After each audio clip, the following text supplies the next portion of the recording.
All right, let's dive in. Today we're exploring boundaries. You know, those things we all need but sometimes struggle with. We'll be looking at excerpts from Boundaries. When to say yes, how to say no to take control of your life. Oh, that's a classic. I remember when it first came out. It's still so relevant though, right? I mean, just the other day I was feeling totally overwhelmed by all the requests coming at me, and I realized I need to set some better boundaries. It's so easy to get caught up in that people-pleasing mode. Exactly. But this book by Henry Cloud and John Townsend offers some really practical advice for navigating those tricky situations. It starts right off the bat with a story about a woman named Sherry. She's trying to have a simple family dinner. Sounds relatable enough.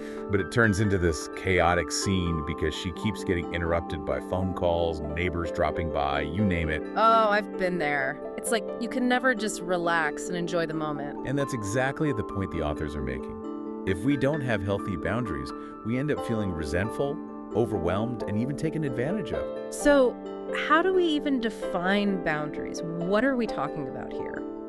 The book uses this great analogy of property lines. You know, just like you have physical boundaries for your home. Yeah, those are pretty clear. No trespassing. Right. Well, the authors argue that we also have emotional, spiritual, and even physical boundaries for ourselves. So it's like creating a safe space for yourself. Exactly. Protecting those boundaries is not selfish. It's actually about self-care and responsibility. Okay, that makes sense. But where do we draw the line? When is it okay to say yes, and when should we say no? Well, that's where it gets tricky, right? The book talks about discerning what we are and are not responsible for. So it's not just about blindly saying no to everything. Right. It's about figuring out what aligns with our values, our priorities, and even our energy levels. That reminds me of something they talk about in the book, The Good Samaritan. Oh, interesting. Yeah. How do they bring that into the conversation about boundaries? Well, they point out that the Good Samaritan actually crossed cultural and social boundaries to help a stranger. I hadn't thought about it that way. But they argue that he did it out of compassion, not obligation. That's a key distinction. It's like he was choosing to help, not feeling forced to. Exactly. And I think that's something we can all learn from. It's okay to help others, but we need to make sure we're doing it from a place of genuine willingness, not guilt or pressure. Absolutely. A truly compassionate yes comes from a place of freedom. So boundaries aren't about shutting everyone out. Right. It's not about building walls. It's more like setting up a fence with a gate. Okay, I like that visual. We get to choose when to open that gate and let people in, and when to keep it closed to protect ourselves. Makes sense. So what are some of the different types of boundaries we can set? The book dives into a few different categories. The boundaries of words, truth, emotional distance, physical space, and even time. Whoa, that's a lot to unpack. It is. But it highlights how nuanced this whole concept of boundaries is. It's not just about saying no. It's about making conscious choices that align with our values and protect our well-being. Okay, so let's break that down a bit. What does a boundary of words look like in practice? Think of it like this. Saying no can be a complete sentence. Powerful, right? It's about being assertive and setting limits. The book stresses that saying no to manipulation or abuse is not only okay, it's necessary. That's so empowering. But what about those situations where saying no isn't enough? What about the idea of emotional distance? That's a really important one. The book talks about emotional distance as a temporary measure, especially in situations where someone is being abusive or disrespectful. So it's like creating space to protect yourself. Exactly. It's not about cutting people off forever. It's about taking a step back to allow for reflection, healing, and maybe even change. It's almost like hitting the pause button on a relationship. I like that analogy. It gives you a chance to reassess the situation and decide how you want to move forward. But it's important to remember that you can't force someone to change. You can't control other people's behavior, but you can control how you respond to it. And sometimes the most loving thing you can do is create some distance. It's about taking responsibility for your own well-being. Exactly. Now, speaking of taking responsibility, the book also delves into these two different types of people when it comes to boundaries: compliance and controllers. Oh, interesting. Fill me in. Well, compliance are those people who struggle to say no. They often overcommit, feel overwhelmed, and end up resentful. Oh, I know a few people like that. Myself included sometimes. It's a common struggle. But then there are the controllers. They have a hard time respecting other people's boundaries. Those are the folks who always need to be in charge. Right. And they often use manipulation or even aggression to get their needs met. Yikes, that sounds tough to deal with. So, where did these boundary problems come from? Why do some people struggle more than others? The book suggests that a lot of it stems from our childhood experiences. How we were raised and the boundaries or lack thereof that were modeled for us. Makes sense. Our early experiences shape so much of who we are. They use this image of a toddler taking their first steps. Aw, that's cute. Well, they point out that the toddler needs both freedom to explore and safe limits set by their parents. It's that balance that helps them develop a sense of autonomy and security. Exactly. But if those early experiences are skewed either too controlling or too permissive, it can impact our ability to set healthy boundaries later on. It's like we're missing that blueprint for navigating relationships in a healthy way. They also talk about specific parental behaviors that can contribute to these issues.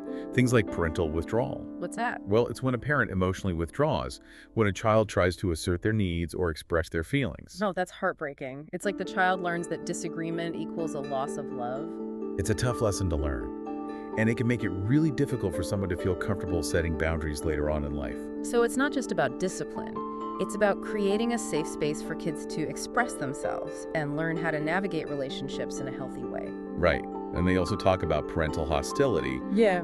criticizing or punishing a child for expressing their boundaries. Oh, wow. So basically shutting down any attempt at asserting themselves. Exactly.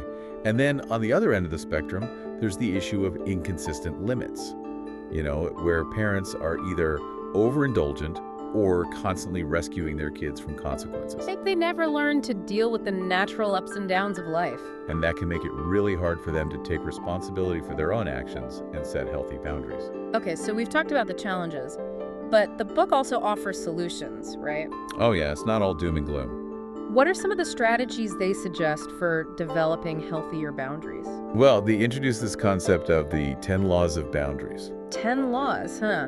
Sounds a bit intimidating. But they're not meant to be strict rules. They're more like guiding principles. Okay, that's less scary.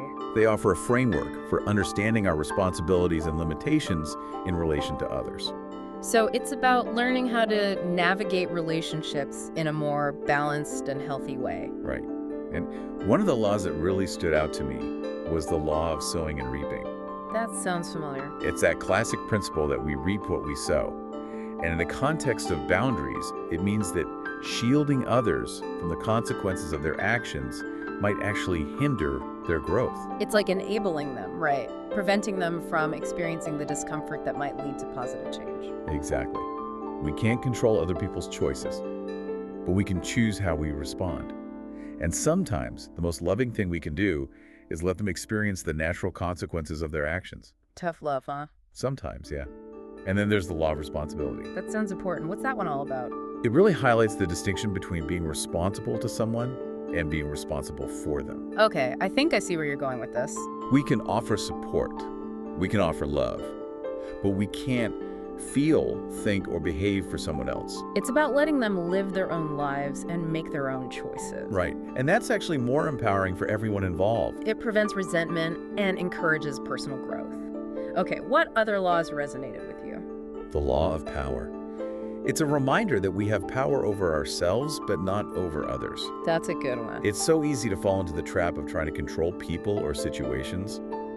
But ultimately, all we can control is ourselves. Our own actions and reactions. Right. And when we let go of that illusion of control, it can be incredibly freeing. It allows us to focus on what we can change, which is ourselves. What about the law of respect? I imagine that one's pretty important in the context of boundaries. Oh, it's huge. It basically says we need to respect other people's boundaries, even when it's difficult or inconvenient. Even when we don't agree. Even then, it's about recognizing their right to make their own choices, even if those choices are different from our own. It's about honoring their autonomy and creating a space for mutual respect. Exactly. And then there's one more law we should touch on, the law of motivation. Oh, this sounds intriguing. This one really challenges us to examine the motivations behind our actions. Why we do what we do. Right. It emphasizes that our yes is only truly meaningful when it comes from a place of love, not fear, guilt, or obligation. That's a powerful statement. It's so easy to get caught up in doing things out of a sense of duty or pressure. But a true yes comes from a place of genuine willingness. It's about aligning our actions with our hearts. Absolutely. It's about living with authenticity and integrity. So, we've talked about the different types of boundaries and the laws that govern them, but how do we actually start implementing these concepts in our lives? That's the million-dollar question, right? Because knowledge is one thing, but putting it into practice can be a whole different ballgame. It can. But we'll dive into some practical strategies and tips in the next part of our deep dive. Stay tuned. Welcome back. Ready to debunk some myths about boundaries? Oh, yeah. Let's tackle those head on. I think a lot of people get tripped up by those misconceptions. The book starts with a big one, the idea that boundaries are selfish. Yeah, that's a common one, right? Yeah. Like, you're being selfish if you prioritize your own needs. It's especially tough for people who are raised to put everyone else first. That whole selflessness thing. But the book flips that on its head, doesn't it? Totally. They talk about boundaries as stewardship. Stewardship. Yeah, like we're called to protect what God has entrusted to us. Our time, our energy, our emotional well-being, even our souls, as they put it. So it's not selfish to take care of yourself. It's actually responsible. Exactly. If we're constantly running on empty, we can't truly show up for anyone. It's like trying to pour from an empty cup. You can't give what you don't have. Right. And when we don't set boundaries, we risk burnout, resentment, all those not so fun things. What about the myth that boundaries are a sign of disobedience? I think that one holds a lot of people back, especially in certain religious contexts. It's a tough one. But the book makes a really important distinction between true obedience and compliance driven by fear. Okay, so there's a difference between following the rules out of love and following them out of fear. Totally. A genuine yes comes from a place of free will, not from a fear of punishment or disapproval. It's like if you're constantly saying yes out of obligation, it's not really a true yes, is it? It can actually be a form of rebellion, they argue. That's interesting. It's about getting to that place where you can say yes with your whole heart, not just because you feel like you have to. Okay, I'm getting that. So if we're not being selfish or disobedient by setting boundaries, what about the fear that will hurt others? Yes, the I don't want to rock the boat syndrome. It's like if I set a boundary, they're going to be upset with me. Or I'm going to cause conflict. Right. But the book says that's not necessarily the case. They remind us that boundaries are defensive, not offensive. It's about protecting ourselves, not attacking others. It's like creating a safe space for yourself. Exactly. And sometimes setting boundaries can actually be a catalyst for growth. For both people. Yeah, it can invite reflection, honesty, and even deeper connection in the long run. Even if it's uncomfortable at first. There might be some growing pains, yeah. But it's worth it. Speaking of discomfort, what about the myth that setting boundaries means you're angry? Oh, that's a common one too. It's like if you're asserting yourself, you must be mad about something. But the book challenges that assumption. How so? They point out that healthy boundaries often reduce anger. That seems counterintuitive. I know, right? But think about it. When we're constantly feeling violated or unheard, it builds resentment. And resentment leads to anger. Right. But when we set boundaries, we're communicating our needs clearly. It's like we're releasing that pressure valve. Exactly. It creates space for more peaceful and genuine interactions. Okay, all this myth busting has been really helpful. But now I'm wondering, how do we actually put this into practice? What are some concrete steps people can take? The book has some great advice. They emphasize the importance of starting small. Don't try to change everything overnight. Exactly. Pick one area where you're feeling resentful or overwhelmed. Just one. And focus on setting a small boundary there. You got it. It's like building a muscle. You wouldn't go to the gym for the first time and try to lift the heaviest weight. You'd start with something manageable. Right. And then gradually you can increase the weight as you get stronger. Same with boundaries. Small steps lead to big changes. What other tips do they offer? They talk about the importance of being assertive. So, not aggressive. No, not at all.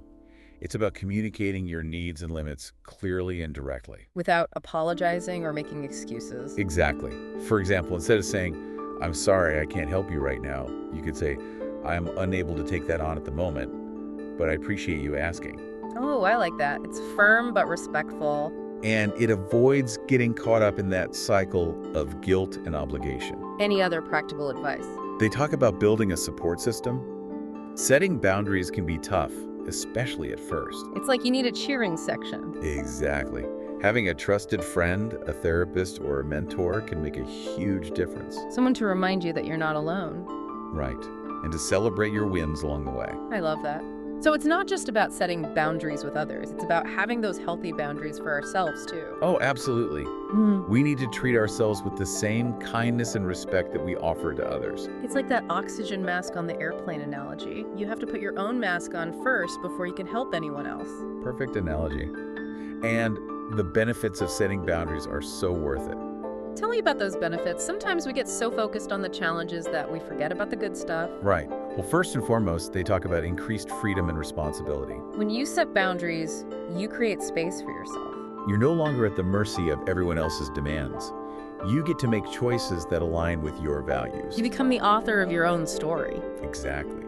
And then there were the ripple effects on our relationships. I imagine things get a lot less messy when everyone's clear about their boundaries. They do. It fosters healthier, more respectful, and mutually beneficial relationships. Because when you're not resentful, you can actually show up for people in a more genuine way. Absolutely.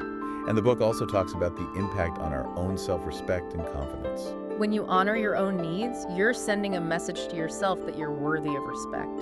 It's like you're saying, my time and energy are valuable. That's a powerful statement. And it has ripple effects on every area of your life. Welcome back to our Deep Dive. We've talked about the what and the why of boundaries. And even how to start setting them. Now let's get into the nitty-gritty, the where.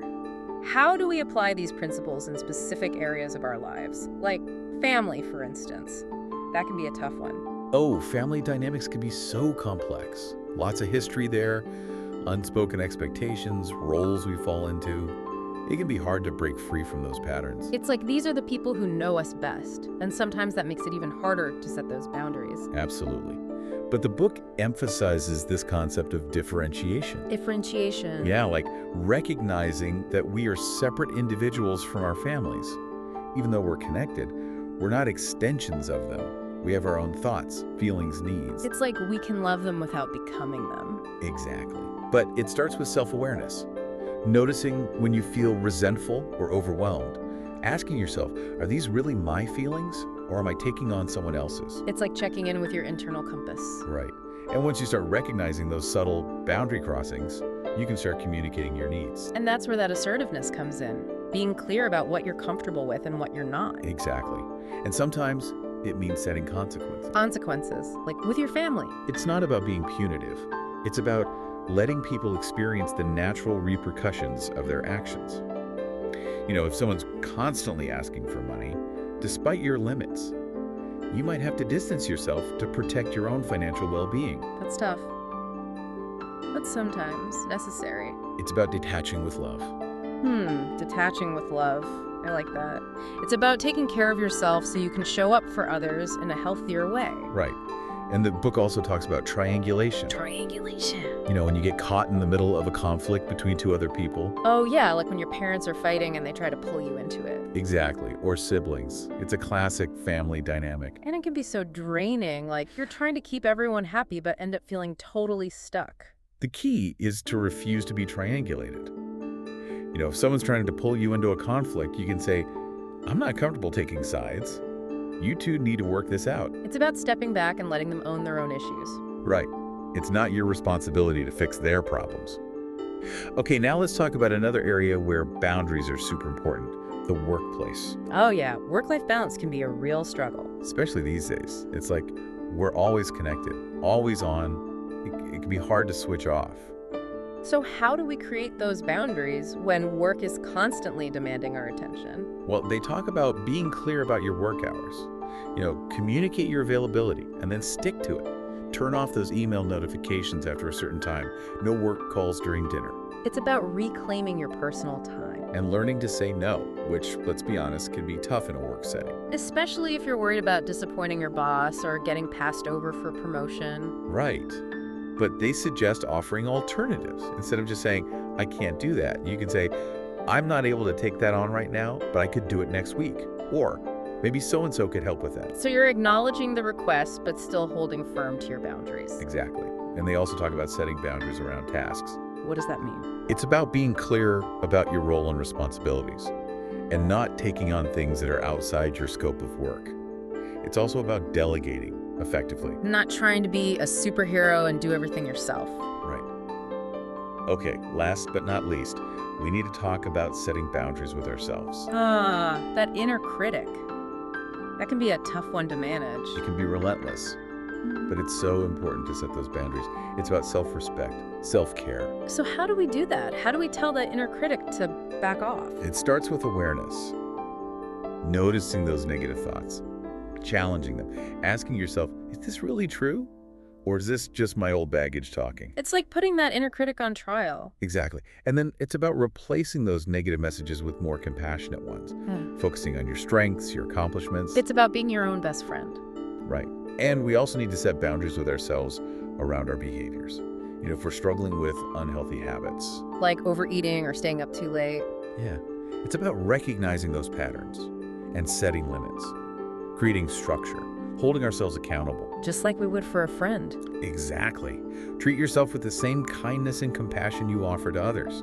This has been such an eye-opening conversation. We've covered so much ground, from understanding what boundaries are to learning how to implement them in our lives. I mean, the benefits are huge, right? More freedom, healthier relationships, greater self-respect. It's all within reach. It's a journey, not a destination. Be patient with yourself. Celebrate the small wins. And don't be afraid to ask for support along the way.